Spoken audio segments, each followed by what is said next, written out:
The history of aircraft structures underlies the history of aviation in general.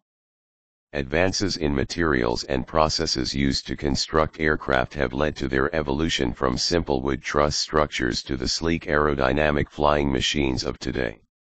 Combined with continuous power plant development, the structures of flying machines have changed significantly.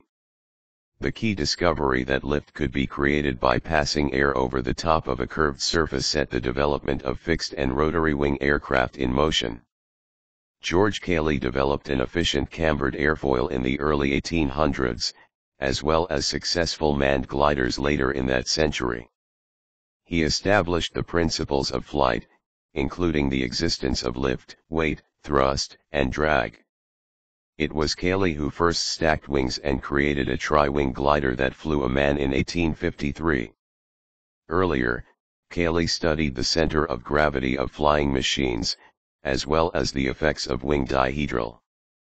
Furthermore, he pioneered directional control of aircraft by including the earliest form of a rudder on his gliders.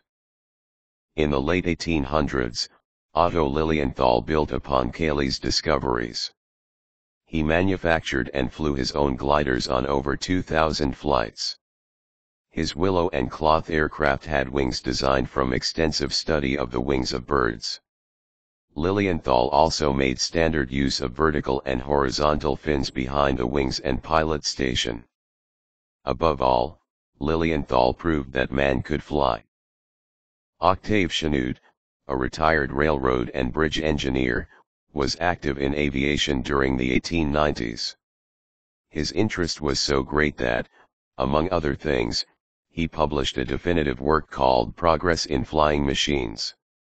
This was the culmination of his effort to gather and study all the information available on aviation. With the assistance of others, he built gliders similar to Lilienthal's and then his own. In addition to his publication, Chanute advanced aircraft structure development by building a glider with stacked wings incorporating the use of wires as wing supports. The work of all of these men was known to the Wright brothers when they built their successful, powered airplane in 1903. The first of its kind to carry a man aloft, the Wright Flyer had thin, cloth-covered wings attached to what was primarily truss structures made of wood. The wings contained forward and rear spars and were supported with both struts and wires. Stacked wings were also part of the Wright Flyer. Powered heavier than air aviation grew from the Wright design. Inventors and fledgling aviators began building their own aircraft. Early on, many were similar to that constructed by the Wrights using wood and fabric with wires and struts to support the wing structure. In 1909, Frenchman Louis Blériot produced an aircraft with notable design differences. He built a successful mono-wing aircraft. The wings were still supported by wires, but a mast extending above the fuselage enabled the wings to be supported from above, as well as underneath. This made possible the extended wing length needed to lift an aircraft with a single set of wings. Blériot used a Pratt truss-type fuselage frame. More powerful engines were developed, and airframe structures changed to take advantage of the benefits. As early as 1910, German Hugo Junkers was able to build an aircraft with metal truss construction and metal skin due to the availability of stronger power plants to thrust the plane forward and into the sky. The use of metal instead of wood for the primary structure eliminated the need for external wing braces and wires. His J-1 also had a single set of wings, a monoplane, instead of a stacked set. Leading up to World War I, stronger engines also allowed designers to develop thicker wings with stronger spars. Wire wing bracing was no longer needed.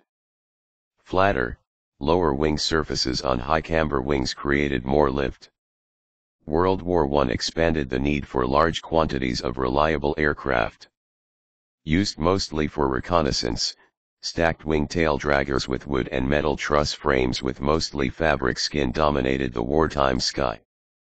The Red Baron's Fokker DR-1 was typical. In the 1920s, the use of metal in aircraft construction increased. Fuselages able to carry cargo and passengers were developed. The early flying boats with their hull-type construction from the shipbuilding industry provided the blueprints for semi-monocoque construction of fuselages. Truss-type designs faded.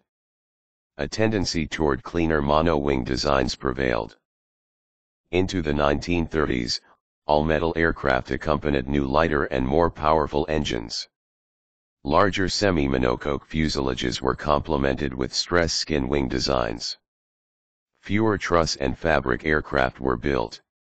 World War II brought about a myriad of aircraft designs using all-metal technology. Deep fuel-carrying wings were the norm, but the desire for higher flight speeds prompted the development of thin-winged aircraft in which fuel was carried in the fuselage.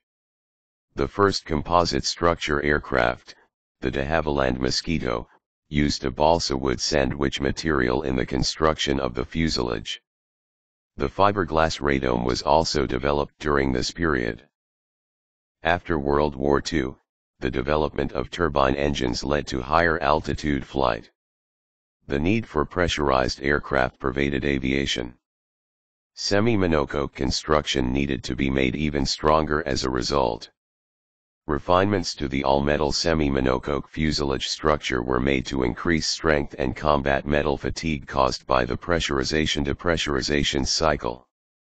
Rounded window and door openings were developed to avoid weak areas where cracks could form. Integrally machined copper alloy aluminum skin resisted cracking and allowed thicker skin and controlled tapering. Chemical milling of wing skin structures provided great strength and smooth high-performance surfaces. Variable contour wings became easier to construct. Increases in flight speed accompanying jet travel brought about the need for thinner wings. Wing loading also increased greatly. Multi-spar and box beam wing designs were developed in response. In the 1960s, ever larger aircraft were developed to carry passengers. As engine technology improved, the jumbo jet was engineered and built. Still primarily aluminum with a semi-monocoque fuselage, the sheer size of the airliners of the day initiated a search for lighter and stronger materials from which to build them. The use of honeycomb-constructed panels in Boeing's airline series saved weight while not compromising strength. Initially, aluminum core with aluminum or fiberglass skin sandwich panels were used on wing panels, flight control surfaces, cabin floorboards, and other applications. A steady increase in the use of honeycomb and foam core sandwich components and a wide variety of composite materials characterizes the state of aviation structures from the 1970s to the present. Advanced techniques and material combinations have resulted in a gradual shift from aluminum to carbon fiber and other strong, lightweight materials. These new materials are engineered to meet specific performance requirements for various components on the aircraft. Many airframe structures are made of more than 50% advanced composites, with some airframes approaching 100%. The term very light jet has come to describe a new generation of jet aircraft made almost entirely of advanced composite materials. It is possible that non-composite aluminum aircraft structures will become obsolete, as did the methods and materials of construction used by Cayley, Lilienthal, and the Wright brothers. Thanks for watching.